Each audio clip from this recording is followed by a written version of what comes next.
कार्तिक मास के शुक्ल पक्ष की एकादशी पर भगवान विष्णु शालिग्राम रूप और माता तुलसी का विवाह किया जाता है। कई लोग द्वादशी तिथि पर भी तुलसी विवाह करते हैं। तुलसी भगवान विष्णु को अति प्रिय है। तुलसी के बिना भगवान विष्णु भोग स्वीकार नहीं करते।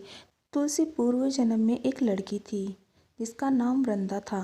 राक्षस कुल में जन्मी यह बच्ची बचपन से ही भगवान विष्णु की भक्त थी। जब वह बड़ी हुई तो उनका विवाह राक्षस कुल में ही दानव राज जलंधर से संपन्न हुआ। राक्षस जलंधर समुद्र से उत्पन्न हुआ था। वृंदा बड़ी ही पतिव्रता स्त्री थी, सदा अपने पति की सेवा करती थी। एक बार देवताओं और दानवों में युद्ध हुआ। जब जलंधर युद्ध पर जाने लगे तो वृंदा ने कहा, स्वामी आप युद्ध पर जा रहे हैं, आप जब तक युद्ध में रहेंगे मैं पूजा में बैठकर आपकी जीत के लिए अनुष्ठान करूंगी। जब तक आप नहीं लौट आते मैं अपना संकल्प नहीं छोड़ूंगी। जलंधर तो युद्ध में चला गया और वृंदा व्रत का संकल्प लेकर पूजा में बैठ गई। उसके व्रत के प्रभाव से देवता भी जलंधर को न हरा सके। सारे देवता जब हारने लगे तो विष्णु जी के पास पहुँचे और सभी ने भगवान से प्रार्थना की। भगवान बोले, वृंदा मेरी परम भक्त है, मैं उससे छल नहीं कर सकता। इस पर देवता बोले कि भगवान दूसरा कोई उपाय हो तो बताएं, लेकिन हमारी मदद जरूर करें। इस पर भगवान विष्णु ने जलंधर का रूप धरा और वृंदा के महल में पहुँच गए।